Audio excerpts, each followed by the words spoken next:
Olá, pessoal, tudo bom?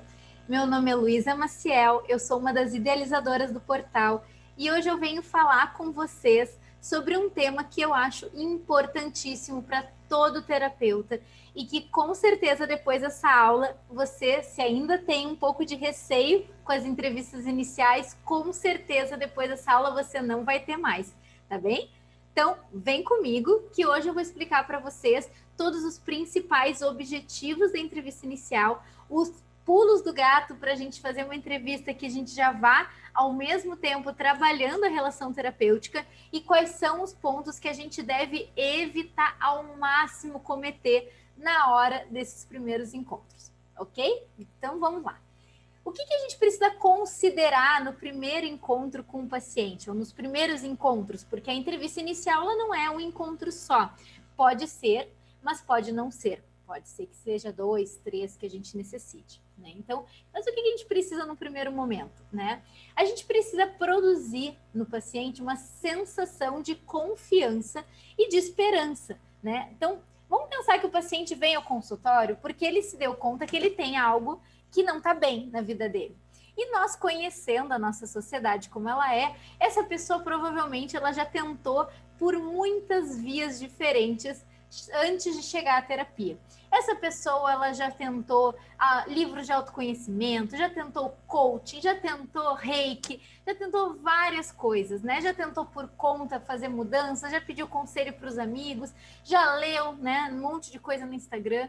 Então, quando ela vem para nós, ela entende que ou é porque essa pessoa vem de um lugar onde a psicologia é muito reconhecida, então foi uma primeira opção, uma das primeiras opções, mas na maior parte das vezes é o último recurso. E essa pessoa, às vezes, ela está desesperada, ela realmente quer muito que alguém ajude ela e que alguém dê realmente esperança para ela.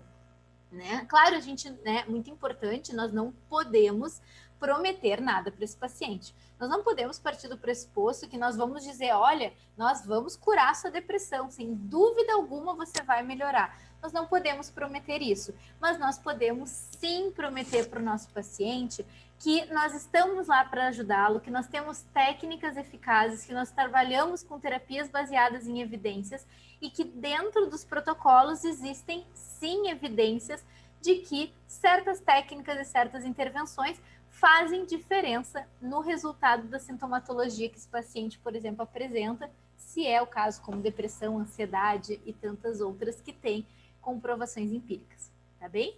Então, trazer essa confiança, né? Estabelecer essa confiança de que nós sabemos o que estamos fazendo, mas também a esperança de que nós queremos sim ajudá-lo e sabemos que ferramentas são importantes, é muito válido nessa hora. Segundo ponto, nós precisamos cuidar para não ter entrevistas iniciais desastrosas. Que entrevistas são essas, né? Entrevistas onde a gente, desde o início, tem uma atitude um pouco mais negligente com o paciente ou até mesmo hostil. Com certeza, isso vai ser um determinante para o abandono do tratamento precoce. O que eu quero dizer com isso, né? Negligente significa muitas coisas, né? Vou trazer aqui alguns exemplos que eu acho que muitas vezes podem causar uma má impressão.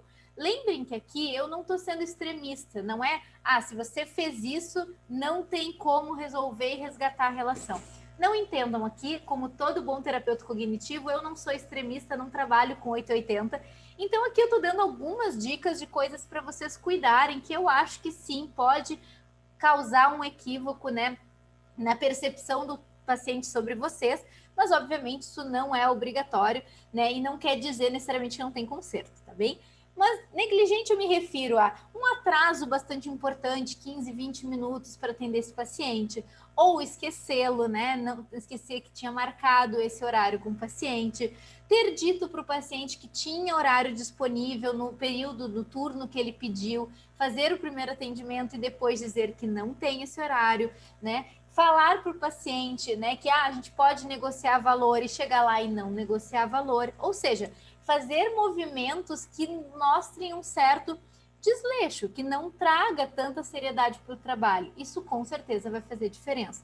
E hostil, aqui eu me refiro aos processos já de transferência e contra-transferência que a gente sabe que existem, né, dentro do processo de psicoterapia, na verdade relacional, e que às vezes acontecem já antes, né? Por exemplo, a gente sabe que hoje em dia o WhatsApp é a maior ferramenta, então as pessoas prioritariamente hoje buscam mais e falam o primeiro contato pelo WhatsApp do que até por ligação telefônica. E às vezes a gente sabe que a interpretação do que a pessoa está falando por texto é mais difícil da gente ter certeza do qual é o tom que a pessoa está utilizando. Então é comum, já escutei muito isso nas minhas experiências como supervisora, de algum supervisionando meu me falar coisas como: a pessoa foi muito ríspida comigo, então eu já cheguei na sessão mais firme, mais dura, mais sisuda, porque eu não queria que a pessoa pensasse que ela podia fazer o que ela bem entendesse comigo, por exemplo. Né? Qual é o perigo disso? Né? De que ela possa ter interpretado incorretamente a mensagem e que a paciente parecia muito ríspida e, na verdade, só era uma interpretação do terapeuta. Tá? Então, aqui é importante que a gente seja extremamente gentil e caloroso e, óbvio, não vai ter muito espaço para ser extremamente afetivo, porque uma relação de afetividade se constrói, mas, sem dúvida, a gente pode dizer sim que uma relação calorosa pode ser estabelecida desde o primeiro momento.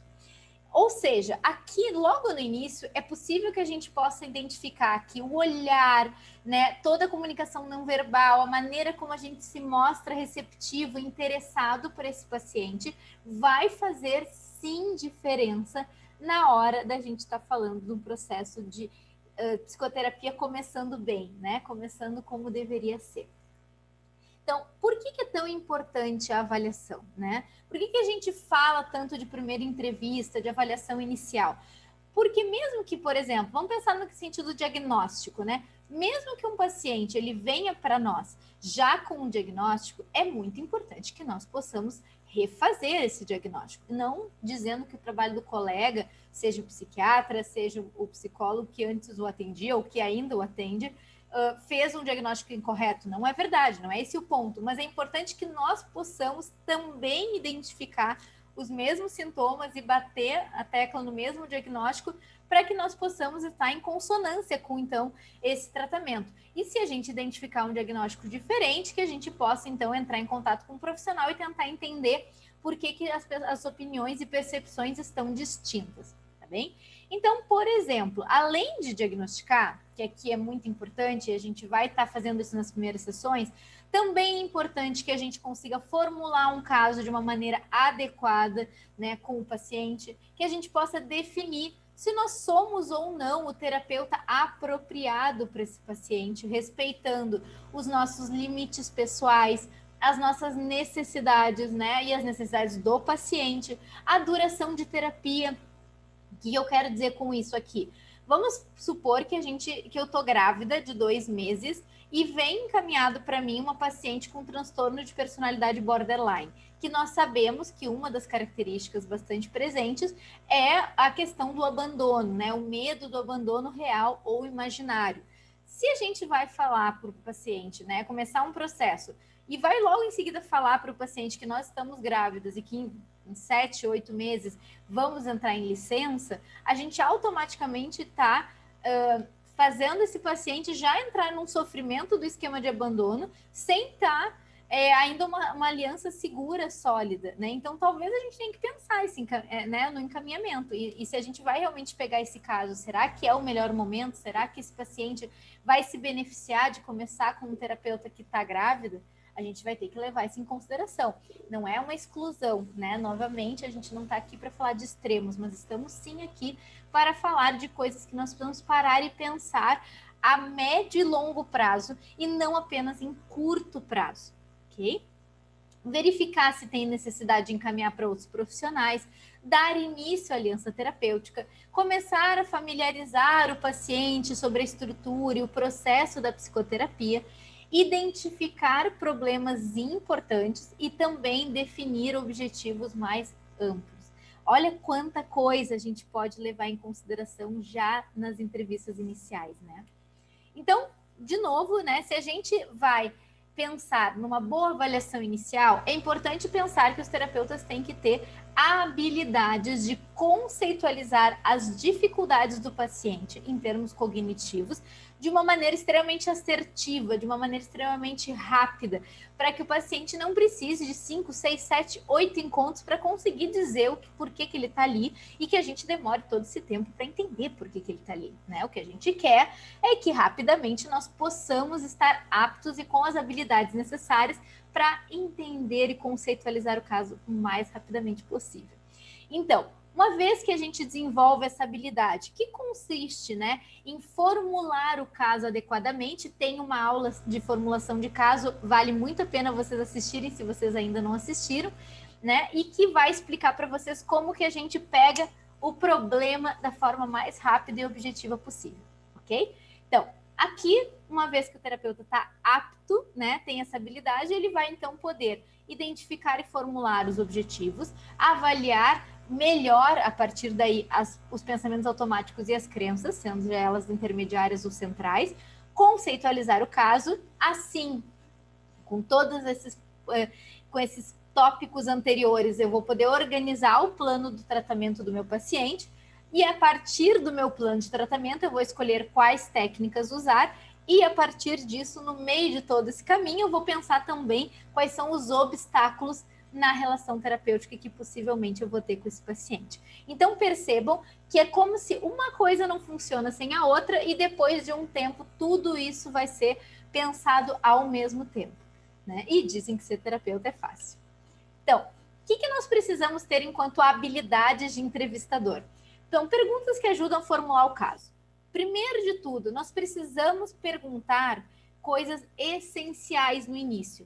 Quando a gente já está mais tempo no processo com o nosso paciente, isso é bem importante, tá, pessoal? Quando a gente está mais tempo no processo com o nosso paciente, é óbvio que a gente pode fazer perguntas que talvez não sejam tão certeiras, mas que a gente, né, tá ali tentando entender, já não tem mais pressa, a confiança já tá ali, então a gente pode fazer perguntas menos certeiras. Mas quando a gente está nas entrevistas iniciais, a gente precisa mostrar para o paciente que a gente sabe o que está fazendo. Então, parar e refletir melhor nas perguntas que nós vamos fazer, focadas e direcionadas em formular o caso e entender os problemas, é muito necessário. Segundo ponto, precisamos saber o momento adequado de falar e quando ficar em silêncio. Terapeutas muito ansiosos tendem a falar muito no primeiro encontro, às vezes mais do que o próprio paciente, e isso pode causar uma sensação no terapeuta de que no terapeuta de mais ansiedade, porque ele vê que está falando, e no paciente menos credibilidade, mais insegurança, porque ele está vendo também a ansiedade no terapeuta. Aí vocês podem me falar, Luísa, mas é questão humana, né? Do terapeuta ser mais humano e a ansiedade faz parte das experiências humanas. Vocês têm toda a razão. Eu sou uma grande defensora dos terapeutas se mostrarem, né? E poderem ser espontâneos e a sua personalidade estar ali. Mas nas primeiras sessões, nós precisamos entender que aquela aliança terapêutica, aquela relação não está estabelecida. Então, o paciente precisa sim se sentir seguro conosco. E aqui eu estou dizendo que a literatura traz como habilidades que realmente passam mais confiança e credibilidade para aquele paciente. Então, perguntar adequadamente, né? Ou seja, o paciente está lá falando que ele é muito ciumento. Eu perguntar, quando tu começaste a perceber que o ciúme te atrapalha? É uma pergunta extremamente assertiva que vai ao encontro de formular o caso. Agora, se a pessoa pergunta, e você sente muito ciúme sempre? Você percebe que é uma pergunta um pouco menos objetiva, um pouco menos técnica. Então, o ponto não é que ela está ruim ou está errada. Talvez ela até gerasse uma boa resposta. Mas se a gente souber fazer uma pergunta mais alinhada, com certeza a gente passa mais credibilidade para o paciente. Isso aqui é um grande pulo do gato, na verdade, que eu, quando estava no início da minha carreira, me recordo de muito fazer isso, de fazer perguntas muito, às vezes, soltas, né? Justamente porque a gente tá mais inexperiente. E eu me lembro de que, às vezes, os pacientes me olhavam com uma cara meio estranha, de como se estivessem me dizendo, essa tua pergunta parece tão conversa de comadre, né? Talvez. E hoje eu acho que as minhas perguntas são muito mais técnicas e o paciente percebe que eu vou exigir também dele um nível de reflexão importante na terapia, que isso também passa uma confiança legal. A questão do momento de falar e manter o silêncio, né? Desde o primeiro momento, nós precisamos mostrar para o paciente que nós respeitamos o tempo dele. Então, estar em silêncio na sessão, que nós sabemos que pode ser bastante ansiogênico para nós, né? Por vezes desconfortável, é também, na mesma medida, muito importante, muito essencial para que a gente possa dar espaço para o paciente e respeitar o tempo dele de refletir sobre as coisas. No fundo, é o que a gente quer, né? Então, lembrem disso, que quando vocês fazem uma pergunta, não atropelem o paciente com várias outras perguntas. Permitam o paciente raciocinar ponto a ponto, né? Então, vocês fazem uma pergunta, né? Desde quando você começou a identificar que o seu ciúme vem atrapalhando a sua vida? Deixa ele pensar. Se ele disser não sei, deixa ele pensar. Pode dizer, por exemplo, toma teu tempo, não tem pressa. Pode aproveitar esse momento para pensar sobre isso. Talvez seja a primeira vez que tu esteja pensando, eu vou te aguardar. E fique em silêncio. Se o paciente insistir, passar um tempo, realmente ainda não sei, tá bem, nós vamos descobrir juntos. Vamos para a próxima pergunta, depois a gente retoma isso. Mas permitam o paciente a ter essa possibilidade, ok? E a capacidade de estabelecer uma relação que, ao mesmo tempo, ela é empática, mas ela é tecnicamente útil. É isso que eu tô falando, né? Eu quero mostrar que eu tenho um profundo interesse nessa pessoa e que eu tô ali para ajudar ela e que eu posso mostrar isso através do meu olhar, do meu afeto, do meu sorriso, de eu falar, assim, de uma forma bastante prática, né? Eu quero te ajudar, eu estou aqui para isso, eu me interessei pela tua história, eu estou sensível ao teu problema, eu quero estar aqui contigo, né? Quero que nós possamos fazer um bom trabalho juntas. Isso é extremamente afetivo, mas nós também precisamos ter certeza que nós estamos sendo tecnicamente úteis com o paciente. Portanto, é óbvio que nós queremos que o paciente se sinta acolhido na sessão. Isso é o mais importante. Eu sempre brinco com os meus alunos, para quem já me conhece há mais tempo, que o melhor primeiro encontro é aquele que promove o segundo encontro, né? E como é que eu faço isso? Acolhendo, validando, mostrando para o paciente que eu estou ali com ele, né? Mas eu preciso fazer isso também de uma forma técnica, ok? Então, acolher o meu paciente no seu sofrimento, ouvi-lo realmente, escutar suas dificuldades, ao mesmo tempo que eu mantenho paciência, né, que eu mantenho silêncio se precisa, que eu respeito o tempo dele, que eu estabeleço limites se assim for necessário, né? Isso é essencial para eu mostrar desde o início de que na sessão há regras, mas também há afeto, há acolhimento, há técnica, há uma entrevista, né, e um estilo terapêutico baseados em evidências, mas que eu estou fazendo tudo isso de uma maneira fluida com ele, né? Bom, quais são as atitudes e posturas que eu acho importantes serem evitadas, tá? Primeiro de tudo, posturas muito rígidas, estereotipadas, não vão funcionar. Aqui, pessoal, vem uma dica importante.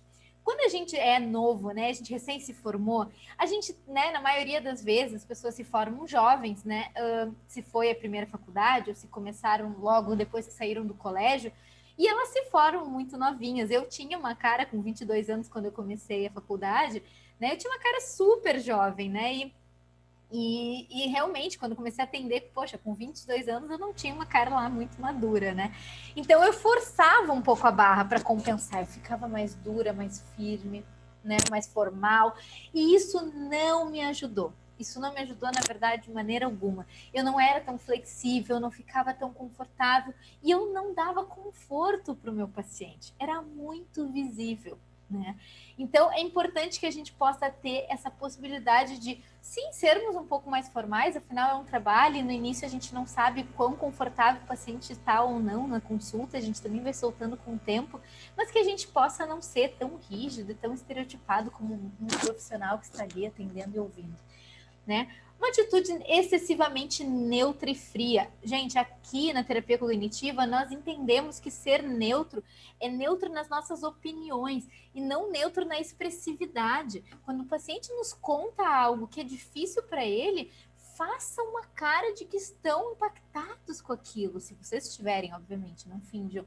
Mas se o paciente está contando para vocês uma coisa muito triste, se permitam sentir, se permitam fazer uma cara que, nossa, que difícil, se permitam dizer, nossa, que difícil, né? Que vocês ficaram impactados, ok? Quando a gente fica muito frio, o paciente está lá chorando, se mobilizando e nós estamos muito sérios e fechados e distantes, isso pode passar uma sensação de distância, de desprezo, de indiferença.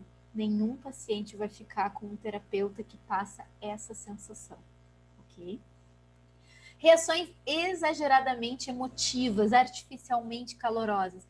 Por exemplo, eu sou muito afetiva. Quem me conhece sabe que eu beijo, eu abraço, eu sou muito expressiva emocionalmente. Só que quando eu estou conhecendo um paciente pela primeira vez, eu não tenho essa intimidade com ele. Então, se eu for a Luísa que eu sou com os meus pacientes de meses, anos, eu vou ser falsa, eu vou estar estando extremamente teatral e muito pouco, né, e com muito pouca possibilidade de estar estabelecendo aquela relação mais próxima ali com ele. Então, portanto, né, pessoal, muito importante, se permitam e sentindo e tateando o terreno. Sejam calorosos, sejam gentis, mas não sejam exagerados. Se o paciente for se soltando na sessão e você sentir que tem um clima para ser um pouco mais solto também, ótimo. Mas sintam, tateiem o terreno. O paciente precisa se sentir confortável no ritmo dele. Por que eu estou dizendo isso? Pense em um exemplo, um paciente que tem ansiedade social, e aí chego eu, oi fulano, que delícia estar aqui te vendo hoje, senta aqui, quer um café, quer uma água? E o paciente está lá, oi, sim, uma água, por favor. Você percebe que por mais que você esteja sendo muito gentil, muito carinhosa, muito hospitaleira, né, digamos assim, ainda assim aquele paciente, aquilo é demais para ele e talvez ele se sinta inadequado perto de você, se sinta errado e não conseguir corresponder, ou sinta até você como inadequado e não queira ficar ali. Então, não se trata de certo e errado, tá? Aqui a gente está falando de ser evitado não porque está errado, isso é bem importante, e sim porque prioritariamente a gente precisa escolher comportamentos que tenham menos margem de interpretações quando a gente não conhece o paciente, não sabe como que ele vai sentir, experienciar os nossos comportamentos, tá bem? Vamos continuar falando sobre atitudes que devem ser evitadas no próximo vídeo. Fiquem comigo que ainda tem bastante coisa que a gente vai estar falando, tá bem?